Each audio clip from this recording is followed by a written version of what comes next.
तो चलिए आज रोजाना से थोड़ा हटकर अलग टॉपिक पर बात करते हैं। क्या ई मित्र का काम मोबाइल से किया जा सकता है? क्या ई मित्र मोबाइल पर चलाया जा सकता है? अगर कोई भी नया ई मित्र कियोस्क आता है तो क्या वो मोबाइल से ई मित्र के सारे काम कर सकता है? तो चलिए ये जानने की कोशिश करते हैं और ये वीडियो आपके लिए बेहद यूजफुल होने वाला है। कुछ नई चीज़ें आपको जानने को मिलेगी, तो आप वीडियो अंत तक देखिए। मोबाइल से ई मित्र चलाने के लिए सबसे पहले आपको अपने फ़ोन में कोई भी ब्राउज़र ओपन कर लेना है। जैसे हमारे फ़ोन में ये क्रोम ब्राउज़र है तो मैं इसे ओपन कर लेता हूँ। आप गूगल पे आ जाएंगे, यहाँ पर आप SSO लिख के सर्च करेंगे या SSO ID लिख के सर्च करेंगे। यहाँ पर आपको SSO ID लॉगिन या राजस्थान इस तरह से ऑप्शन मिल जाएगा। इस पर आप क्लिक करेंगे। यहाँ पर आपको देखिए एक ऑप्शन मिलेगा SSO ID लॉगिन का। ये देखिए इस वाले ऑप्शन पे आप क्लिक करेंगे तो यहाँ पर आप SSO पोर्टल पर आ जाएंगे। यहाँ पर आप अपनी ID पासवर्ड और ये कैप्चा कोड दर्ज करेंगे और लॉगिन पे क्लिक करेंगे। अब ID पासवर्ड आपके पास होगा, वही ID पासवर्ड दर्ज करिए जिस पर ई मित्र ID है या फिर जिससे आपकी ई मित्र ID बनी हुई है। तो चलिए हम ID पासवर्ड दर्ज कर देते हैं और यहाँ पर लॉगिन करते हैं। ID पासवर्ड और कैप्चा कोड दर्ज करके जैसे ही आप लॉगिन करेंगे तो यहाँ पर आपसे TOTP मांगा जाएगा, क्योंकि अभी OTP वाला सिस्टम बंद कर दिया गया है, TOTP वाला सिस्टम चल रहा है। तो यहाँ पर इसके लिए आपको गूगल ऑथेंटिकेटर को ओपन करना होगा, या फिर अगर आपके फ़ोन में माइक्रोसॉफ्ट ऑथेंटिकेटर है तो वो आप ओपन कर लीजिए। आपने ये सिस्टम सेटअप कर रखा होगा, अगर नहीं कर रखा है तो इस पर हमारा वीडियो बना हुआ है। आप चाहें तो वीडियो का लिंक डिस्क्रिप्शन बॉक्स में दे दूंगा या आपको चैनल पर मिल जाएगा। वहाँ से देखकर आप ये TOTP वाला सिस्टम चालू कर लीजिए। उसके बाद यहाँ पर ये जो TOTP दिखाई दे रहा है वो 30 सेकंड रहेगा, ये आपको दर्ज करना होगा। जैसे 905 813 तो हम दर्ज कर देते हैं अभी फटाफट। ये हो गया आपका 905 813 और हम यहाँ पर TOTP मान्य करे पे क्लिक करेंगे। तो अगर आप उसी टाइम पीरियड में ये TOTP दर्ज करते हैं तो SSO आपकी ओपन हो जाएगी। यहाँ पर ई मित्र का ऑप्शन है, आप इस पर क्लिक करेंगे और ई मित्र ID को यहाँ पर आप खोल लेंगे। यहाँ पर आप देखिए ई मित्र ID हमारी शुरू हो गई है। अब हम ई मित्र के काम यहाँ से कर सकते हैं। तो यहाँ पर सबसे पहले जो ई मित्र के नोटिफिकेशन वगैरह है, गाइडलाइन वगैरह वो दिखाई दे रही है, तो यहाँ पर आप पढ़ सकते हैं इन्हें। उसके बाद चलिए हम इस पर क्लिक करते हैं। अब यहाँ पर आप देख सकते हैं ई मित्र की साइड डिटेल यहाँ पर शो हो रही है। ई मित्र का डैशबोर्ड यहाँ पर दिखाई दे रहा है, वॉलेट रिफिल का और डैशबोर्ड सारी चीज़ें यहाँ पर आ रही है। अब हमें ई मित्र का काम करना है तो हमें यूटिलिटी टाइप सर्विस या एप्लीकेशन टाइप सर्विस में जाना होगा। तो यहाँ पर 3 लाइन दी है, इस पर आप क्लिक करेंगे। उसके बाद यहाँ पर आपको सर्विसेज में आना है, इस पर क्लिक करना है। तो यहाँ पर आपको ऑप्शन मिल जाएगा अवेलेबल सर्विस का, इस पर आप क्लिक करेंगे। इस पर क्लिक करेंगे तो यूटिलिटी और एप्लीकेशन दोनों का ऑप्शन मिल जाएगा। तो यहाँ पर अगर आपको मूल निवास, जाति प्रमाण पत्र, इस प्रकार के कोई भी डॉक्यूमेंट बनाने हैं तो एप्लीकेशन टाइप सर्विस, नहीं तो राशन कार्ड का, जन आधार कार्ड का या फिर पैन कार्ड का या फिर पुलिस वेरिफिकेशन का, इस प्रकार के कोई काम है तो यहाँ पर यूटिलिटी टाइप सर्विस का आप चुनाव करेंगे। तो इस पर आप क्लिक करेंगे। चलिए हम यूटिलिटी टाइप सर्विस पे क्लिक कर देते हैं। इस पर क्लिक करने के बाद आप क्लोज पे क्लिक करेंगे तो आप देखेंगे यूटिलिटी टाइप सर्विस पे आप आ चुके हैं। अब यहाँ पर चलिए हम जन आधार वाले पोर्टल पर जाकर देखते हैं, क्योंकि जन आधार का नया पोर्टल आया है। तो हम यहाँ पर जन आधार लिखते हैं, लिखेंगे तो जन आधार वाली सर्विस आ जाएगी।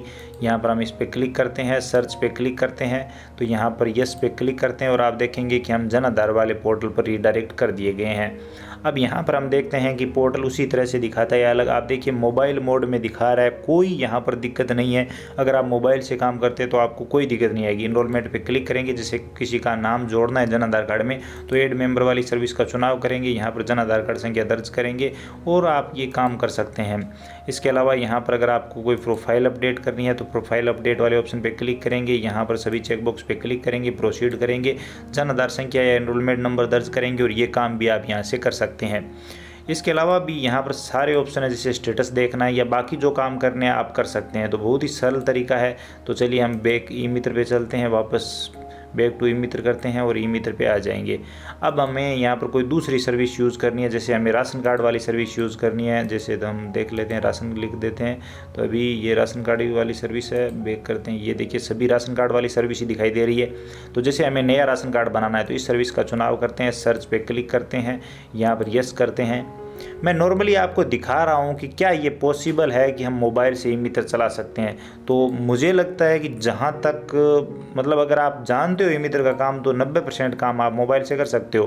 कंटिन्यू करते हैं हम अपना यहाँ पर ऑफिस चुन के और यहाँ पर आप राशन कार्ड बना सकते हो, क्योंकि जो सारा सिस्टम है वो मोबाइल मोड में चल रहा है, एकदम आसानी से समझ में आ रहा है। जो ई मित्र की उस काम करता है, ये सब काम जानता है, उसके लिए ये कोई बड़ी बात नहीं है, वो बहुत ही आसानी से मोबाइल पर काम कर सकता है।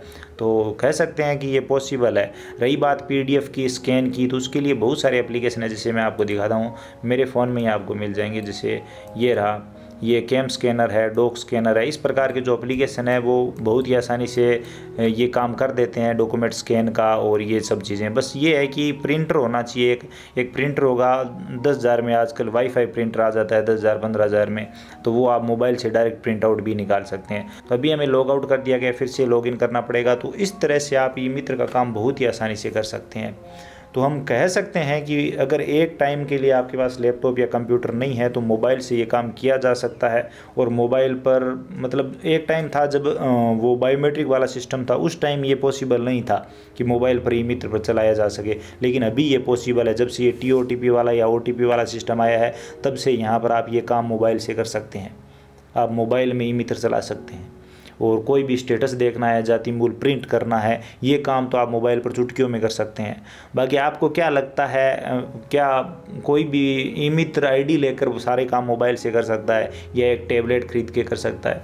हाँ, मैं कहूँगा थोड़ा सा मुश्किल है, क्योंकि जो कंप्यूटर या लैपटॉप जो काम कर सकते हैं वो कहीं ना कहीं मोबाइल नहीं कर सकते।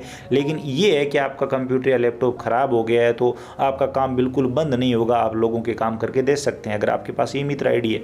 रही बात ई मित्र ID की, तो कितने में मिल जाती है? तो 2-3 हज़ार में मिल जाती है। काफ़ी सारे LSP है जो आजकल ई मित्र ID दे रहे हैं। ई मित्र ID लेने के लिए आपको गूगल पे आना है, यहाँ पर लिखना है LSP। तो चलिए हम लिखते हैं LSP, हम लिखते हैं LSP आप लिखेंगे तो LSP ई मित्र का ऑप्शन मिल जाएगा। आप इस पर क्लिक करेंगे तो यहाँ पर सबसे ऊपर देखिए लिस्ट, LSP लिस्ट आपको मिल जाएगी। इस पर क्लिक करेंगे तो यहाँ पर आपको आपके ज़िले के काफ़ी सारे LSP देखने को मिलेंगे। इनमें से किसी से भी आप संपर्क कर सकते हैं। यहाँ पर इनके आपको मोबाइल नंबर मिल जाएंगे और सारी डिटेल यहाँ पर आपको मिल जाएगी। जैसे यहाँ पर आप देख सकते हैं अलग अलग डिस्ट्रिक्ट के हैं, तो यहाँ पर आप इस तरह से स्क्रॉल करके इनके नंबर ले सकते हैं, मेल ID ले सकते हैं और डायरेक्ट इन नंबर पर कॉन्टैक्ट करके इनसे ई मित्र ID की बात कर सकते हैं। यहाँ पर अलग अलग पेज दिए हुए हैं, नेक्स्ट कर सकते हैं और आप अपने ज़िले के देख सकते हैं। हर ज़िले के LSP यहाँ पर आपको मिल जाएंगे, या फिर आपके आसपास जो भी ई मित्र कियोस्क है उनसे आप डायरेक्ट संपर्क कर सकते हैं, बात कर सकते हैं और उनके जो LSP है उनसे ही आप संपर्क करके ID ले सकते हैं। ID में कोई बड़ा खर्च नहीं है, 1,000-2,000 रुपये लगते हैं और आप ID ले सकते हैं। रही बात कंप्यूटर या लैपटॉप की, तो मेरे हिसाब से लेना चाहिए। ये मतलब ये नहीं कह सकते कि आप हमेशा मोबाइल पर काम कर सकते हैं। अब यहाँ पर एक क्लियरली बात करें कि कंप्यूटर, लैपटॉप या फिर मोबाइल, तो मोबाइल से आप छोटा बड़ा काम कर सकते हो। एक टाइम के लिए आप काम चला सकते हो, 2 दिन 10 दिन काम चला सकते हो, ई मित्र का काम किया जा सकता है। लेकिन ये नहीं है कि हमेशा आप मोबाइल पर ई मित्र का काम करो, ये पॉसिबल नहीं होगा। आपको काफ़ी सारी परेशानियां आ सकती है। कई बार कई सॉफ्टवेयर ऐसे होते हैं जो मोबाइल में नहीं चलते, तो ये सब चीज़ें हैं। बाकी आपको क्या लगता है, आप अपनी राय कमेंट सेक्शन में जरूर दीजिए।